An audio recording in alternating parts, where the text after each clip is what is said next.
What's up, everybody? Bill with Armstrong Permaculture, Hop Farm. And last night at about 1 o'clock in the morning, I heard the lone survivor duck that we have left flapping around and making some noises. Now, the past week, something has came by and took the other 2 ducks that we've had. We had 3 ducks total, and 2 of them are gone. So when I heard this guy flapping, I rushed out there real quick to see what was going on. The duck was still in the pond, and it had a predator on him. It had his head wrapped up under the water with the duck's head. Excuse me for this next part, but trying to chew the duck's head off. At first I thought it was an otter, but we don't have otters around here. It kind of looked like a weasel, but when I looked it up, it's a mink. I thought I'd seen one before running next to the road. Now they're long bodied, had a hump in its back, and it was kind of running like an otter or a weasel. But let me show you this guy.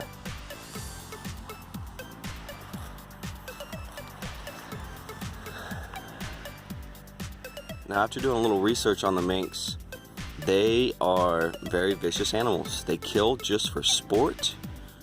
So that would explain how some of my chickens got killed. Like, it'll be multiple in a night. It'd be 4 or 5 in a night. But the chickens were in a spot where I don't know how anything got to them. Like, I don't know how a fox got to them, or a raccoon, or anything that big would get to them. But this guy can squeeze in or squeeze under stuff and kill multiple things. Who else out there deals with mink? Please let me know. I set some traps up, some of the wire traps. I'll show you those traps. Just the ones that they walk in and then the door shuts behind them. So I don't know if there's more of these out here. From what I read, they're an invasive species. So if there's one, there's probably more. I did talk to my neighbor over here. He said in the 24 years he's lived here, he's only seen 2. This is the second one I've seen. First one I've actually disposed of while it was killing one of my animals. I think the duck's gonna make it. He's got some pretty bad stuff going around his neck. I hadn't been able to catch him yet, so I can isolate him and baby him a little bit, but I think he's gonna make it. Let me show you guys those traps I set up. You can see all the feathers right here. This is where the kill happened last time, over there on the other side of that fence. And then it did a little eating and drug it out this way. And there's a little trail right here, so I set up a little trap here for them. And there's another trap right there where that white is. That's some remnants from the first duck they got. Hopefully there's not any more of those little mink out here, but I got a feeling that there is. And if they know where food is, they're gonna come back. So I've got some traps set up for them. If you guys have any experience with mink, like I said before, please let me know what you've done about it. Any good baits that you've used to trap them. Any good ways you've done to dispose of them, to get rid of them. That would be much appreciated if you could leave that down in the comments. Let me cut to what I was doing earlier today. Mama Pig, she's funny today. You want to check out my new ride? Check out my new ride. Oh. Look at this. I'm riding Mama. Mama number 2. Well, it's got the 3-month-old baby piglets. Well, the reason I'm sitting on her is because when I came in here to feed them and water them, she's quite ornery right now because she's in heat. And when she's in heat, she just does not leave me alone. She knows me around. And watch, let me get off of her. Let me go walk away. She's coming up right behind me, and she just starts throwing me around, putting her head right in between my legs, and wants me to sit on her. Crazy big pig.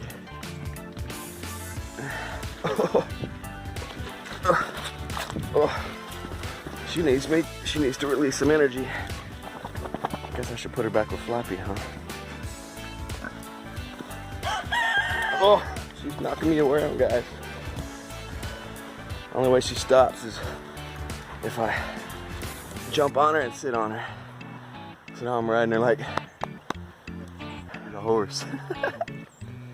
She's 500 pounds, so I'm only 150, 160, so I'm not hurting her.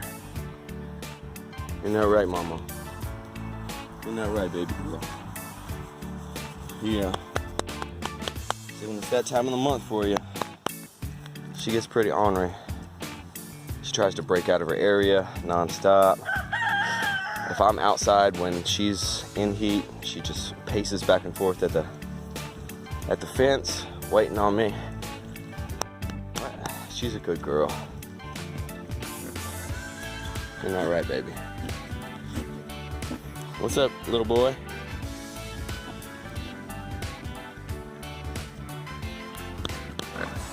Alright. You could probably ride this thing all the way into town if you wanted to. There's your handles up here. Grab onto your handles, the ears, grab onto the handles and just ride it.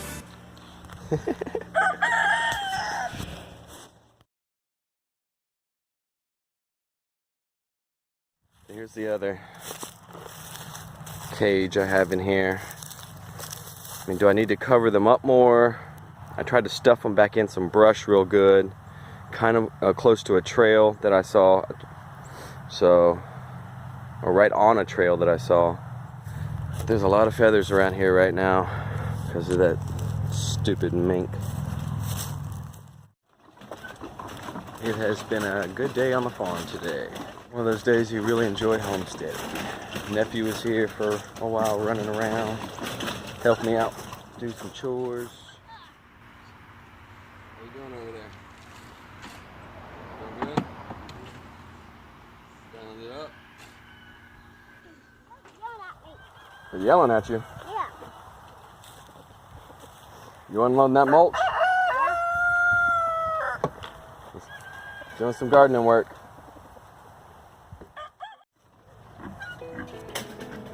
Coming down here to give Floppy a little feed before I go to work. And check on the babies and mama down there before I head out, make sure everything's good. Got into the 60s today. I'm in short sleeves. It was in the upper teens to low 20s when mama was giving birth, and now it's in the 60s. Why couldn't have you waited 2 days, or the weather waited 2 days?